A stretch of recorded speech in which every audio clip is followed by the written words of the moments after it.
du département de Tivaouane, Monsieur le sous-préfet de l'arrondissement de Méouane, Monsieur les chefs de village, autorités religieuses et coutumières, Monsieur les membres du Haut Conseil des collectivités territoriales, Mesdames et Messieurs les honorables députés, Mesdames et Messieurs les membres du Conseil économique, social et environnemental, Mesdames et Messieurs les conseillers municipaux et départementaux, Madame les présidentes des réseaux, Mesdames et Messieurs, chers invités, permettez-moi à l'entame de mon propos et à mon nom personnel et au nom de l'ensemble des membres du conseil municipal de Darou Khoudoss de magnifier notre profonde gratitude pour vous dire combien il nous est agréable de vous accueillir dans notre commune. Nous mesurons à sa juste hauteur l'honneur que vous nous faites en choisissant notre chère commune pour accueillir une journée d'une telle envergure et d'une telle importance dans la stratégie d'émergence nationale de son Excellence le Président de la République, son Excellence Macky Sall. C'est donc avec un plaisir immense, empreint de tous les honneurs, que je vous reçois aujourd'hui ici à Darou Khoudoss. Mesdames et Messieurs les ministres, vous le voyez vous-même, nous ici, depuis ce matin, avec un échantillon très représentatif des forces vives sur lesquelles nous comptons accompagner le développement de notre commune, particulièrement à travers la promotion du genre et des initiatives féminines. La journée que nous célébrons aujourd'hui, 15 octobre, est une reconnaissance du rôle essentiel et incontournable que jouent nos vaillantes femmes rurales dans le développement et plus particulièrement dans nos économies rurales encore fragiles. En effet, en milieu rural, la femme produit, transforme, nourrit, éclaire le foyer en fournissant du combustible. Elle éduque, soigne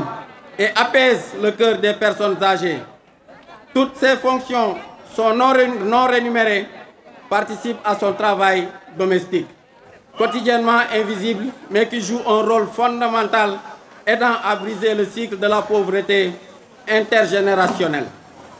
Mais ce rôle crucial de nos femmes rurales,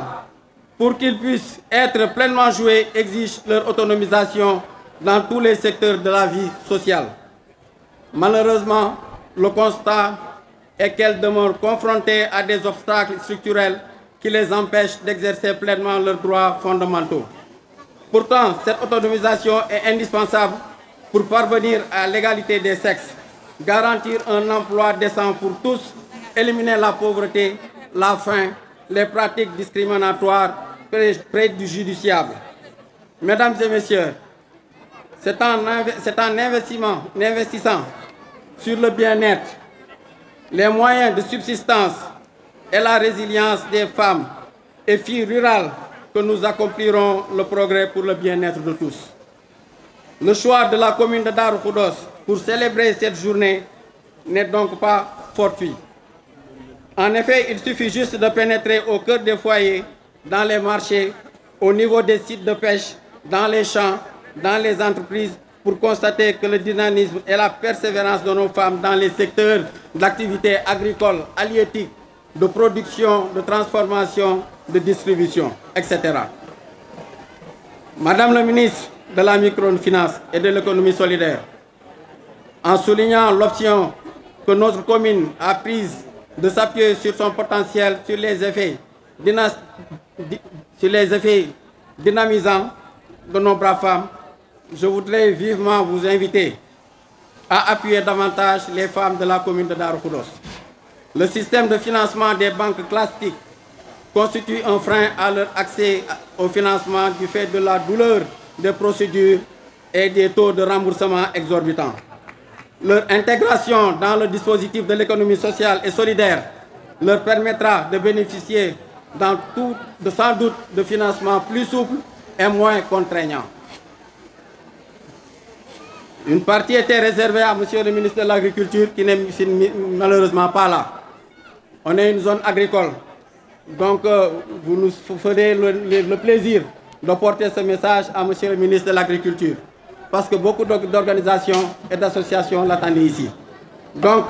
ce message est pour le ministre de l'Agriculture Donc, monsieur le ministre de l'Agriculture, j'ai tout à l'heure indiqué dans mon propos que la commune de Darou Khoudoss dispose d'un potentiel agricole considérable, mais encore sous-exploité. En effet,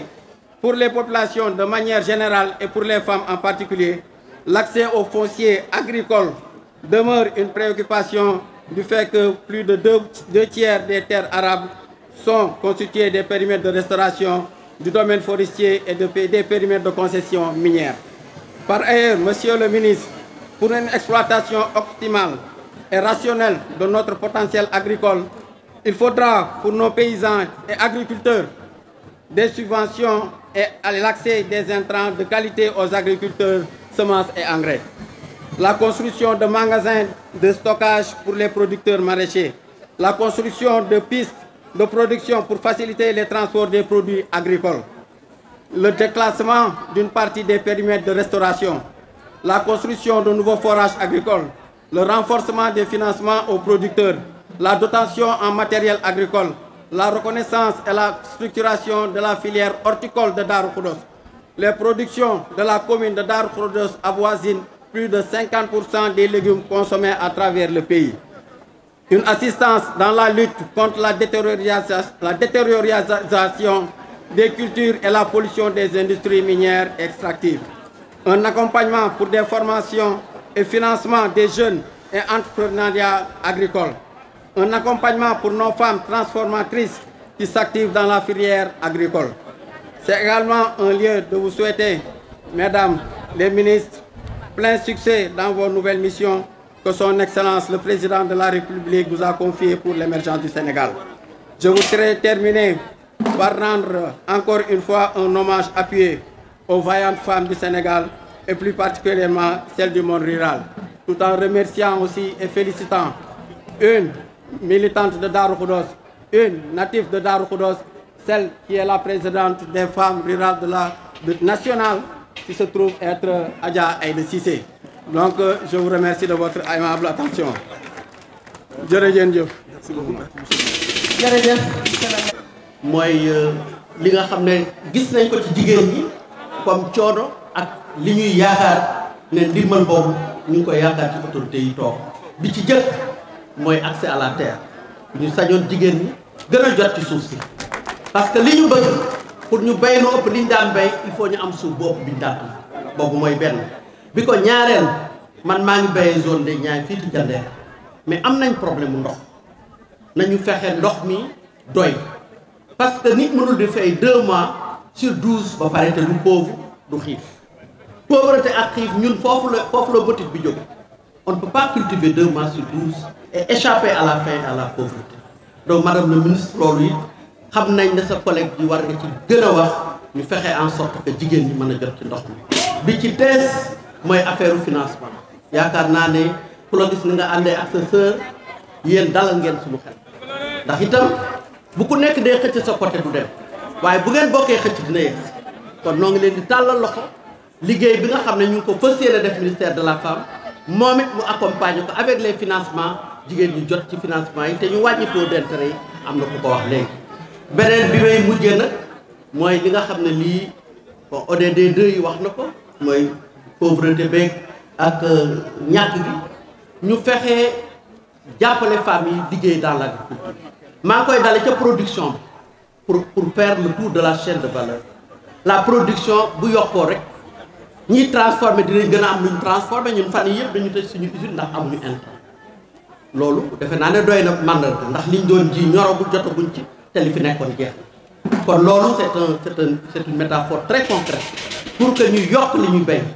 di am des magasins de stockage fii dëkku légume la fii 80% des produits horticoles yi Sénégal yi utilisé zone bi lay jóge zone des Niayes bii nga xam ne ñun fi la ñu liggéey parce que suñu usine de transformation fi la nekk suñu usine de formation fi la nekk suñu tool fi la nekk kon zone des Niayes madame le ministre nañ ko xoolaat bu baax gën ko dooleel pour agriculture bi gën a def bi ci mujj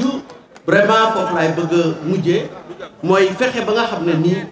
li nga xam ne financement yi bu doyee ñu gën a équiper femmes yi le ministère de l'agriculture et de l'équipement boo ko tàllalee loxo dina la wuyu ñu gën a équiper jigéen ñi ndax liggéeyu mbay dafa metti pénibilité du travail des femmes dañ ko war a wàññi dolli moulin dolli yeneen yaa ngi ci sax ndax yow dégg naa sa jëw donc yaa gaaw ñu gaaw madame la ministre man sa mag laa sa yaay laa dëkk Lambaye dam rek bokk ak yow tund Bawol kon yow bu ma la accompagner war naa la accompagner bu ma la accompagner wul woon sax war naa la accompagner te nag dama lay accompagner te xam naa du ma waxal defe naa ne gis gëj nañoo gis ci yu mel nii bu yàgg man yaa ma yëg kon maa ngi lay sant di la gërëm yaa autorités yi toog yëpp dégg naa sama benn rakk mu ngi fi Ibrahima Ndoye zone bii la dëkk yàgg ànd ak Macky ba dara xewul ba tey am ngor am diine ba pare nag boo ko fekkee ci milieu intellectuel bi xam Ibrahima Ndoye mooy kan bu dee li may dégg maa ngi koy nuyu maa ngi koy sant maa ngi koy tatagal xam ne yow lu la Macky defar rek yow jar na am na yaakaar defe naa ne ñëw bii tey du hasard kontaan nañ ci yow te liñ ci gën a neex muy sa première sortie nga def ko fii ci Daaru Xudoos ñuy ñaan yàlla yal na nu yàlla doolee jàppale ba li nga yóotu ak li nga xamante ni moom ngay wut ci sa mission bi yàlla may la ko ñuy nuyu baax itam ministre de microfinance di xam ne yow bu tey boo àndee ak ministre de microfinance ànd ak ministre économie sociale et solidaire muy ñetti ministre tey ñëw fii gunge ñaari ministre ñëw fi tey gunge la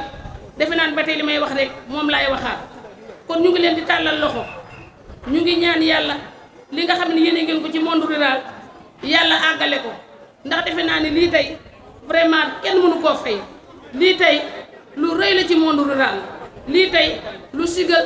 région de Thiès la lu sigal département Tivaouane la waaye lu sigal arrondissement de Méouane la waaye tey lu sigal Daaru Xudoos la kon madame la ministre ñu ngi lay sant ñu ngi lay gërëm ñu ngi lay tàllal loxo ñu ngi fas yéene ànd ak yow gunge la ci liggéey bi nga xam ne moom ngay liggéey bu loolu jàllee ñu ngi nuyu le gouverneur de la région de Thiès wax dëgg yàlla keroog pare mbir mii bi mu wootee dafa présider woote bi teg ko ci yoon defe naa tey moo tax lii nga xamante am nañ ko fii tey ci Daaru Xudoos mu jur ko di nuyu le préfet du département de Tivaouane defe naa keroog moo fa nekkoon présider ko macha allah wax dëgg yàlla taxaw ci bis bi ba bis bi mel nii waaye bu loolu jàllee tam ñuy nuyu les sous préfet yi nga xam ne ñoom ñoo ñu yore surtout le sous préfet de Méouane bi nga xamante ni vraiment dugal loxoom ci liggéey bi wax dëgg yàlla def ci loo nga xamante ni lu am solo di nuyu mboolem ki nga xamante ni mooy chef de service yi fi ne waaye nag ñuy beral loxo nuyoo ku nga xamante ni tey moo nu fi dajale di madame la chef de projet Woré Kandji na ko ñëpp may loxo tey bu lii amee ba jigéen ñi kaw mën a taxaw tey tàllal loxo di yëkkati di dóor di damu grâce à Woré Kandji mi nga xamante moo dugg tey ci milieu rural jël ñaar fukki association ak juróom di leen gunge ci wàllu développement local ci biir loolu nga xam ne jël na ko ci biir développement local dañoo boole suñu ay doole ñaar fukki association jël na ko fukki ak juróom-ñeent ñëw nañu gunge nu si waaye juróom benn association yi ñoo àndandoo maanaam organiser lii tey Daaru Xudoos bu ngeen gisee tey organisation bi toll nii xam ngeen ni kon suñuy nattangoo ñëw nañu ñu joxante loxo boole suñuy doole ngir mën a dëgër ngir ëllëg nuy xàcceendoo di dóorandoo. de la petite enfance et du genre ñu ngi lay dalal jàmm fii ci Daaru Xudoos yaag sa collègue yi nga àndal di la féliciter ci nomination bi nga xam ne président dénk na la ko yàlla nag ñu jig yàlla nañ la jig ñun de ay jigéenu sàmm lañu jigéenu sàmm Sénégal yi organisation bi ñu yore gëm nañ ne président de la République bëgg na éleveur Sénégal yi di sant nag ñi nga xam ne ñii ñoom la ñu àndal ci liggéey bi muy Ismaïla Sow président des maisons des éleveurs du Sénégal di madame la directrice de l'ANCAR di nuyu waa CNCR ndax fa laa bokk di nuyu nag tous les élus qui sont venus représenter le peuple ici à Daaru Xudoos di sant nag waa VLF ndax waa VLF gunge nañu ñeenti at gunge dugg ci juróomeel te lépp li nga xam ne lii jigéenu kaw mën na ko tey ci àll ba dugal nañ ci seen loxo dañ leen a yee renforcer seen capacité gunge leen ci autonomisation des femmes rurales kon nag madame le ministre li ñu bëgg mooy nga àndal ñun nga xam ne femme rurale yemul Tëngéej femme rurale yemul plan Jaxaay femme rurale mi ngi ba Ecolo mi ngi ba Fongolimbi mi ngi ba Salémata mi ngi ba Oussouye mu ngi ba Podor mu ngi ba Ñanga ñoom ñëpp ay femme rurale rawatina nag les femmes en élevage. lii président woote souveraineté alimentaire daf ñu fi fekk ñun éleveurs Sénégal yi ndaxte boo tuddee mbéy faw nga tudd càmm te càmm bi am na lu bare loo xam ne moom la àndal ndaxte sari bu barewul neefere bi ak fas yi ñooy liggéeyal agriculteurs yi ci tool yi liggéey bi yépp ci élevage lay jóge dem ci kër bi kon nag madame le ministre tàllal nañ la suñu loxo dañoo bëgg nga xam ñun ñooy xakkan ñun dañoo bëgg nga ñu toog ak yow def suñu bilan fii du bésu bilan tey ndaxte problème yi am ci Sénégal jigéenu Sénégal yi mën nañ ko régler na ngeen ñu déglu ngeen wax ak ñu ngeen ànd ak ñu ngeen gis fi ñuy liggéey ak li ñuy liggéey ak fan lañ koy liggéey ànd ak suñu jeunesse bi ndax ñu ngi ci tey ci liggéey boo xam ne lu am solo la ñu ngi waajal suñu xale yi de la relève boo xam ne bii Sénégal moo ko njëkk a def ci Afrique kon nag ñu ngi sant suñu partenaire ñi nga xam ne ñoom la ñu àndal duma fi jóge nag te gërëmuma waa au conseil des collectivités territoriales à travers sa présidente mi nga xam ne moo gunge éleveurs yi ba nga xam ne président de la république joxoon nañ la journée nationale de l'élevage ndaxte nit bu la nit defalee dara dañ koy gërëm sant ko sant nag député yi fi nekk ñaan leen nañu nekk suñu porte parole yi. jagleel également nuyoo autorités yi fi toog yëpp yi fi teew yëpp di beral nuyoo tamit également monsieur le maire bi nga xam ne moo ñu fi dalal di leen nuyu di leen sant bu baax a baax ci seen accueil bu rafet bi ngeen ñu fi defal. di fàttali rek ne nekk 3FPT moom li muy yëngatu mooy financement formation professionnelle dañu ne naam du guleet lañ fi ñëw bu ñuy fàttali ko rek ci ay fan yu néew wala ci